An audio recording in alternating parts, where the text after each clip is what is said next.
Welcome back to Echo Ridge and another episode here in our Max Colonization series, where I think today will finally be the last episode here on Regalado. The current status of the ESS Colonizer is that the oxygen tanks are empty, so our suits are starting to run out of oxygen. Inside of the rocket's plenty fine, we have off-gassing polluted water, no need to remember where that came from, and we still have plenty of oxalite. But the oxygen inside the rocket doesn't do us any good concerning the oxygen inside the suits. So I had an idea before we actually send the ESS Colonizer home, maybe I just hook up the SPOM to it. Now granted, I would need to sort of shut off oxygen to the outside here, just because we would never get enough for the suits there. Well, let me try going around like this. I'm not even sure that they'll have enough oxygen in the suits to get this done before they run out, but we're gonna see anyways. Now, because the gas rocket port loader is so inconvenient, we're gonna have to find a new way to get in and out of the rocket, or at least down through the Planetoid. So let me start on that by getting rid of some of these ladders here, and I'll just have another run go sort of like this. It might work. I should be able to climb down here, climb down these ladders, jump over here, and then go down. One reason why I didn't necessarily want the ESS Colonizer to leave is because when we do, we end up destroying a lot of the stuff here, which is not too big of a deal. It's going to have to happen eventually, but this might work. Oh, apparently the gas rocket port loader needs to be on tiles. This thing is so inconvenient. What if I moved it over? And by it, I mean the entire rocket platform. But how would I end up doing that? I would have to land the rocket somewhere else first. Say here. Is this even worth it? I don't think it is. X-nay on the rocket port loader, eh? In the meantime, the dupes have been picking up a bunch of debris from our level with all the power transformers, just because I'm trying to get every last bit of ice and everything else away from there, so it presents less of a chance of anything being entombed. I also thought I would help out the oxygen here by unloading some of the excess suit oxygen. As you can see here, there's a rather large tank. This is sitting at just over 2 tons worth of oxygen. So we're just waiting for the dupes' suits to run out of air, and then we'll send them back home. And one of the reasons why I have to worry about entombment and ice up here on the power level is because of the startup of this whole system here. Because I have to keep the aqua tuner on in order to turn this whole place into a steam bath, that coolant is continuously chilled further and further down. Right now it's at minus 37. Well, these 5 tiles are not enough to keep up with it when the thermo aqua tuner is running 100%. Now you might ask, well, Echo, I thought you said the liquid tepidizer is more powerful than the aqua tuner. Well, the liquid tepidizer is producing over 4,000 DTUs worth of thermal energy. The issue becomes how quickly that coolant can be warmed up in this 5-tile bath. It has nothing to do with the tepidizer, because as you can see, this bath is still sitting at 26 degrees, despite the coolant being down at minus 30. But because that coolant is so cold, any little bit of water, or in this case, some of the bottles of water, once they hit freezing, they end up forming a tile, which is not good. It also is making this place rather chilly, even if we aren't using radiant liquid pipes, but I'm not too concerned about it, because eventually this whole place will turn into a steam bath. The aqua tuner will not have to run as much because the steam turbine will be able to take out the water, and everything will sort of catch up. On the good news front, Huey, Dewey, and Louie were born. Yes, I've decided to name the 3 pufflets that are going to live here for the next 75 cycles. I have decided to start looking for the dupes that are going to stay on this planetoid. Unfortunately, the Liam and Camille aren't exactly what we're looking for. The Liam, while having 3 interests, which is pretty good, is unconstructive and cannot do building errands at all.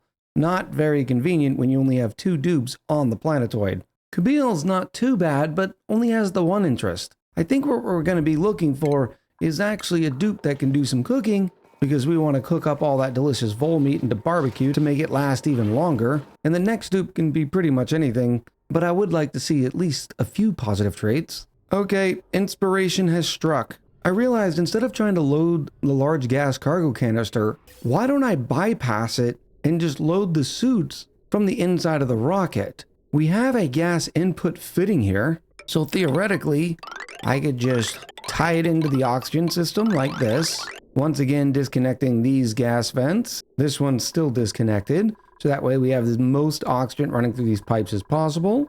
And then inside the rocket, all I have to do is connect it up like this. And all the oxygen come from the outside of the rocket will be loaded directly into the suits. Now, the disadvantage is that will leave our gas tank still empty. Well, that's where our gas intake fitting comes into play. And I don't have a lot of space to put it around here because it has to be connected to an outside wall. But if I move this vent around, I can then move the plant over and then put the intake fitting right here. So then all I have to do is disconnect the output coming out of the tank, reroute it to go into the tank, and I think we've managed to find a way to get around the whole rocket port loader system. Well, as long as the oxygen in the tanks holds out for me to finish the rest of these pipes. We'll see. If not, they're going to have to hold their breath. Now, it won't be perfect because the amount of oxygen that the electrolyzer produces, you may think, well, we're using one gas pump, so we'll be able to get at least 500 grams per second. Well, not really, because this gas pump also is responsible for taking in all of the hydrogen that's coming out of the electrolyzer as well. So it's not always pumping oxygen. We're down to only one usable suit. And unfortunately, it doesn't look like they're being very smart with its use. They just keep going out and then coming back in. Probably because the suit doesn't have enough air, so they want to go back and hook it up. I don't know. Well, dupes, you did this to yourself. We're disabling the Atmos suit checkpoint, and now the dupes don't get any suits. They only have to hold their breath from the outside of the Spacefarer module to the inside of here, and it doesn't look too bad in here, right? There's air. Well, as long as they're working in the main part of the base, not up here. Up here, well, there is no oxygen. I'm looking at the pipes and I am kind of curious. Oh boy, we've got some more entubements. Let's get those dug up. Can't wait to be finished with all this ice. Why would you only dig out 2 of them? Come on, Kiku, there was one more. Thank you, Stan. Let me go ahead and sweep those. After a little while, they've gotten the pipes finished and our oxygen is flowing into the Spacefarer module. Let's see how it looks in here. And there it is coming in and being supplied to the suits. Granted, it's not a lot. And I know you can see that every once in a while this gas pump ends up taking out a little bit of oxygen. Now keep in mind, these packets are very small. But it does it because, well, we have a bunch of junk gases down at the bottom here. And so until the gas pump gets rid of them, this sensor realizes it's not oxygen on this bottom layer. So it has some work to do. I could probably help that system by getting rid of the polluted water. And to do that, we will just dump it into the vacuum of space. I will select polluted water, and now the dupes will bring that down here. At long last, we have a complete steam bath here. Granted, the steam is only at 110 degrees, so we're still not doing what we need to in terms of the steam turbine taking out the heat. And this cool steam vent is going to be overpressured for quite a long time because it will not erupt if the pressure in here is over 5 kilos. Well, we're sitting at 991 kilos, so it's going to be a little while. Not to mention our water buffer tank is absolutely chock full, and we still have bottles we're trying to drain.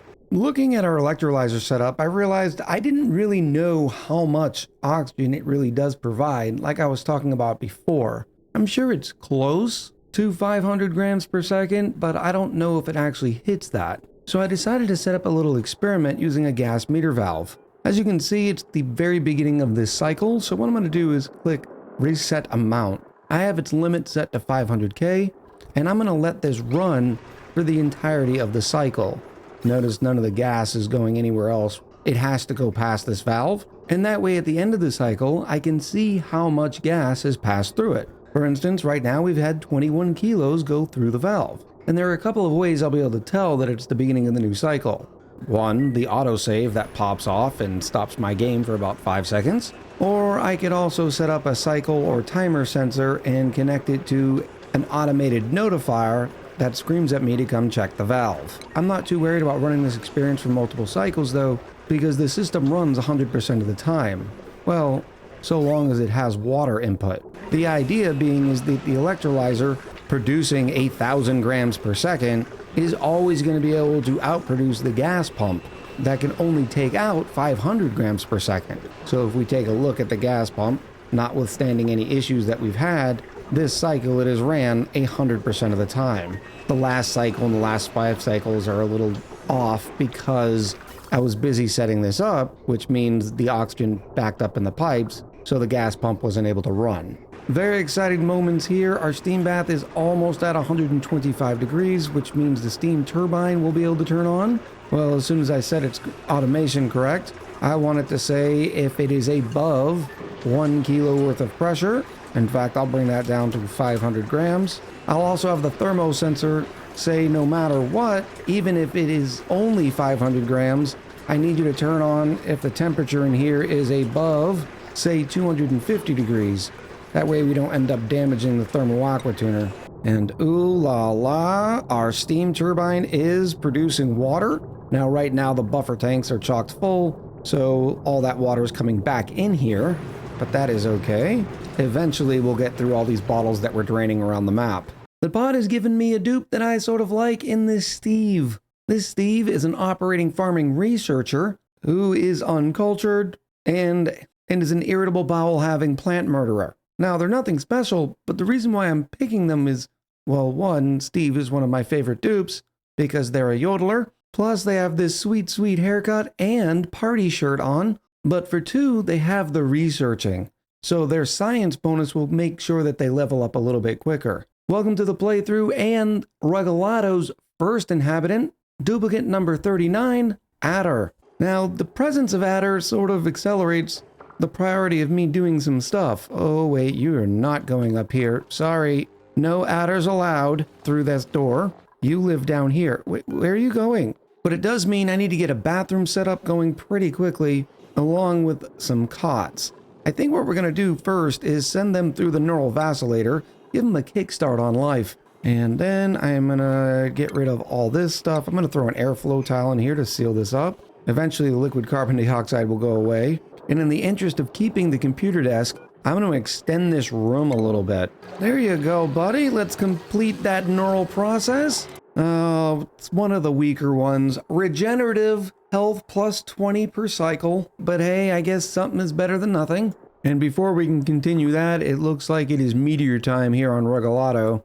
Lucky for us, it's just the standard meteor. In fact, this one is an ice meteor shower. First time for everything, I suppose.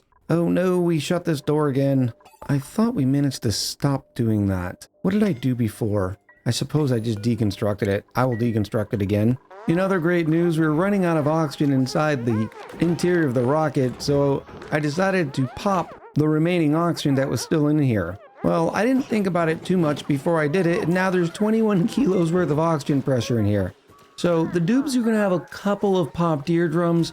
It's not a big deal though, because that popped eardrums only give them 20% stress per cycle, while the maximum aptitude gives them minus 25%. So in all, it's a win. Well, Adder has had their first potty. Luckily, it just turned straight into polluted ice because it's so very cold here. I wish I could give them a warm coat or something, but gonna be a little while for that. We are in the middle of making their bedroom and their bathroom now. I'm gonna have to do some creative stuff with the bathroom. I decided because there's regolith here, and quite a lot of it, we're never gonna have to worry about filtration medium, so I might as well put in some real bathrooms. Which of course means we are going to need a water sieve. Unfortunately, the water sieve is an industrial machine. And as you can see from the room overlay on the washroom, we're not allowed to have any industrial machines. So I think I've made this just a smidge too large. So let me shorten it up a little bit. And because I was stubborn, I did not actually look at the gas meter valve at the turn of the cycle. So I'm going to redo the experiment, except I'm going to move it over here. That way I can make more room to install everything I need for Adder's new house. And I just realized I'm probably butchering Adder's name. I hope they understand. And you may wonder why I'm so adamant about putting the water sieve next to the bathroom. And the reason why is because the water sieve is going to produce polluted dirt. And not only is the polluted dirt a little germy, well, I'm going to want to take care of that polluted dirt using a compost. Hence the reason why I needed a little bit more room.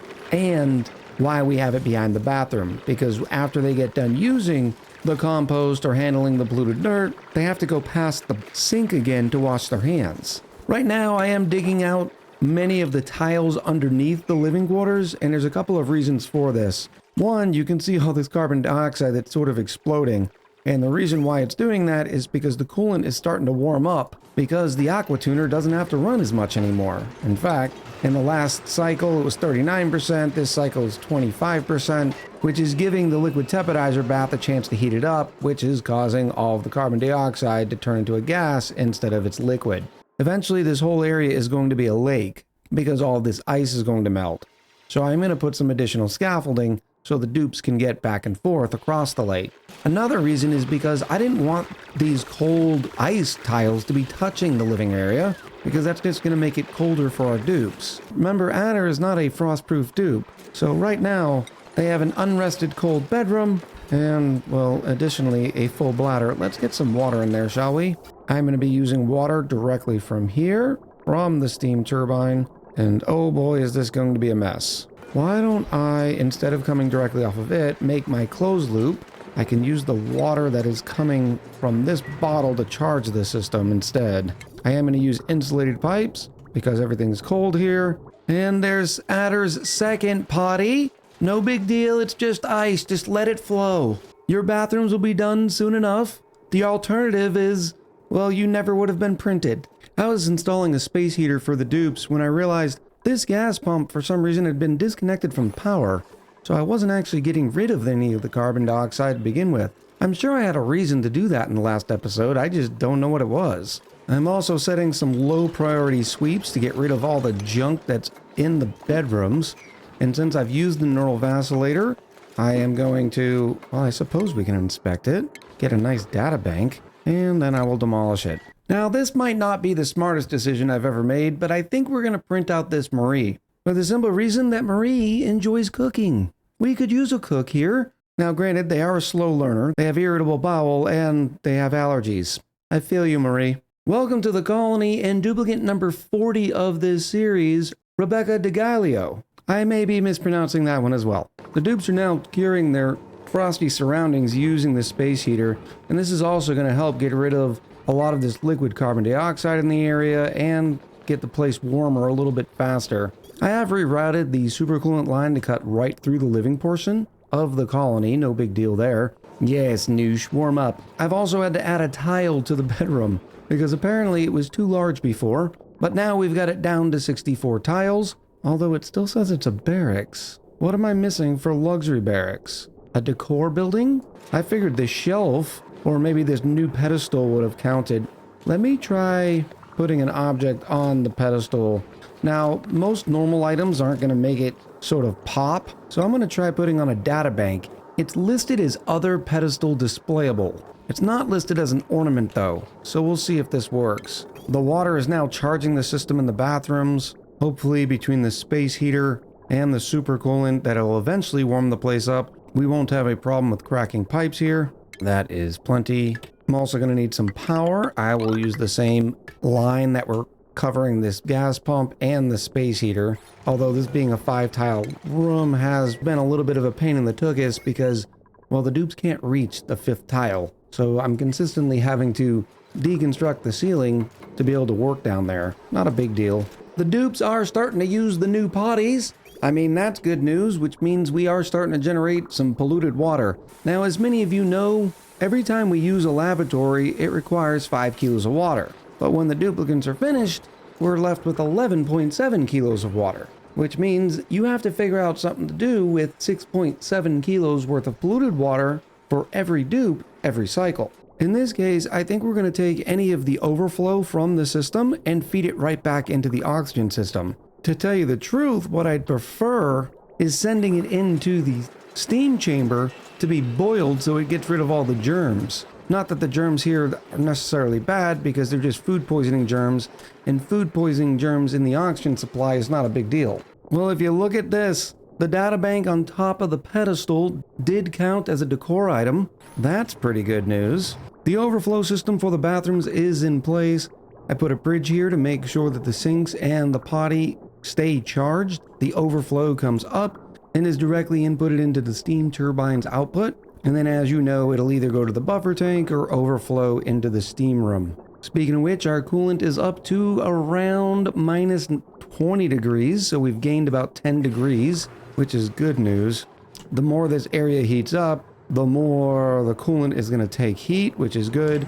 Remember, the thermal aqua tuner only turns on when the coolant is above 25 degrees or if it's cooler than 130 in here. and that way the steam turbine can keep running. I think I'm actually going to turn this off for a few and allow that coolant to truly heat up. Yeah, we'll lose some of the input from the steam turbine as it siphons out the 130 degree steam, but I'm not too worried about that. We have 5 tons of overflow in the buffer tank. Are we ever going to drain all those bottles? I'm also disconnecting the oxygen input line to the Spacefarer module. I don't think it is needed much. We're already starting to get cracked pipes here. The dupes who live here are starting to settle into a nice routine. In fact, we even have a snazzy suit that we're about to put Adder in. It's not a personal preference. It's just they were here first. They called dibs. Everything else up here is going to be swept. I'm doing it at a low priority of 4. I'm also putting in all the ladders here. That way they can still get back and forth once all this turns into an ocean. Additionally, we have an electric grill set to barbecue. We have a nice refrigerator here storing all the food. Things are looking up. I even put in an auto sweeper that will automatically load some regolith. We have tons and tons of it sitting on the floor here into the water sieve, and then the polluted dirt into the compost. But there's one more problem that I want to fix with the colony before we leave, and that is with our coolant warming system. As you can see, the steam turbine is turned off because, well, it's 124 in here now. Which is fine, once again, because we're sitting at 5 tons. And as long as I remember to reset the gas meter valve for our tests that I still have yet to take results from, the oxygen flows just fine.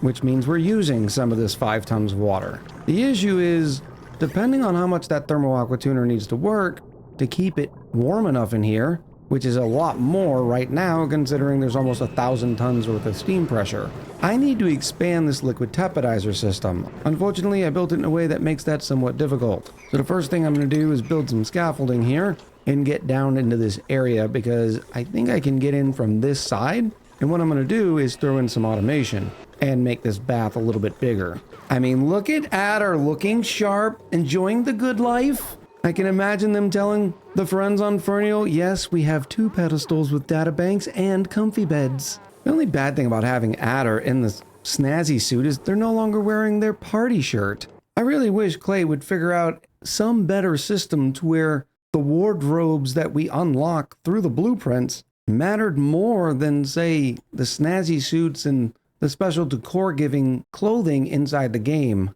Step 1 for this system was building the new tank size. It's not necessarily had to be this big, but I needed to make sure when I open this back up that I don't lose this wonderful bath that we set up already. And then I'm going to go destroy all of this, and we're going to install all these new insulated tiles. It's going to be a pain in the tuchus to get all that ice out. I suppose I can corner build this at a time, that way I don't have to worry about all the ice sitting in the warm supercooling and then turning into water and creating a mess. Although there is 5 tons of ice sitting in this stack, we don't have to worry about that too much. And then at the same time, in this bottle emptier, we're going to be dropping off more supercoolant. And of course, we now have water sitting in here. Absolutely wonderful. That's exactly what I was trying to avoid. Thank you, ice. I'm going to turn this thermosensor off, and that way all that water refreezes so I'd actually have a chance to sweep it up. I have to move the tapidizer and the thermosensor down anyways. And here's what the new system is going to look like. Not only have I made the tank bigger so it'll hold more supercoolant, I have the radiant liquid pipes weaving through here. And just to make sure that the coolant is at the temperature that we want it to, I've put a liquid pipe thermosensor in, and we're going to connect that to a liquid shutoff. Our liquid shutoffs need to be powered, and what's going to happen is if the coolant is not warm enough, it's going to sit inside of this bath for longer. And then once it's warm, it can then pass through the rest of the colony. All we have left is let the dupes finish sweeping all this out, wait for this confounded water to refreeze so I can pick up the ice, and then we can send our away team home and allow Regalato to just be a bad memory. Well, maybe not for Adder, because they're having a great time.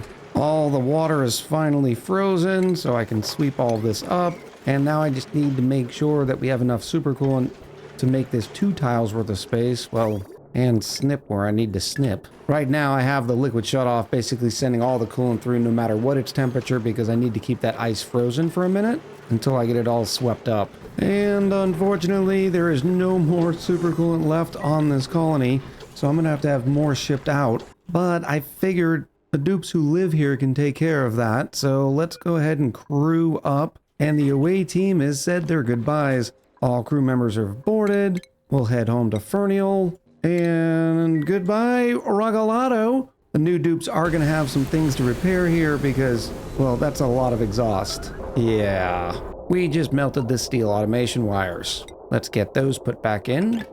I'm also going to have to allow Adder and Rebecca to go through here. They'll also need to be able to stay up here in order to grab the interplanetary payloads as they come in. Ooh, bad news. I may have taken the pemmican from inside the rocket and left it on the planetoid. How are we doing on calories? 3,240? And you eat 1,000 calories per cycle, but are 3.2 cycles away. I don't think this is gonna work. Poor Fallout Stan only has 2,600 calories. So let's head back down to the planetoid, and I will end up shipping over some emergency rations in the form of more pemmican. That way the dupes could make it home. Oh, now they're all mad because it's hot in here. Yeah, I understand it's hot. Here comes all that super coolant and the emergency rations. All right, I think we have enough food to make it home now at 237,000 calories. We will summon the crew once more. And luckily, we have just barely enough fuel to make it home. I've just gotten into such a routine with sending rockets off, I didn't even think to check the food supply. But then again, they had been on this planetoid for longer than normal. Acknowledge the warnings and begin launch. Back-to-back ice meteor showers. Where was this in the last couple of episodes? They're so friendly and inviting. It's like a snowball fight with the cosmos. We have finished up with the liquid tepidizer, and the system is working as intended. We have the liquid pipe thermal sensor set to 25 degrees, so it waits until the coolant is above 25 degrees and then sends a green signal to the liquid shutoff that lets it through, as we were about to see. And because there was so much of it sitting in the warm supercoolant bath, quite a bit of it gets released all at once. And then another batch comes in to be warmed up, and then it's sent. And it moves often enough to where the thermal aqua tuner still has enough opportunity to run, and we're sitting at 129.7 degrees in here, which is exactly what we're looking for. The last thing I'm doing is adding some drywall into the bedrooms, into the bathrooms, and into the water sieve room, just because, well, I think it'll look nice on a thumbnail. It also sort of matches the pre-existing POI drywall, so I thought it would be nice. And yes, I finally remembered to get a good reading off the gas meter valve, and it looks like we hit 260 kilos worth of oxygen passed through, which when you do the math comes out to be about 433 grams of oxygen per second, or a little bit more than what it takes to support 4 duplicants, for about an 87% efficiency for oxygen coming out of the gas pump, which is not too bad for how simple of a setup this is. So while this is a big area, and it is going to take a little bit of time, it won't be too long before it's fully oxygenated, considering we only have 2 dupes consuming that oxygen. Well, that's going to do it for this episode and our time on Regalato. Next up is going to be the pain that we're going to call Blastora. Pain because not only is it filled with molten rivers of magma, the only geyser on it is a niobium volcano. Oh boy. I hope you've enjoyed this episode and the last couple here on Regalato. I'm looking forward to reading your comments down below. So until next time, much love, happy gaming, and I'll talk to you soon.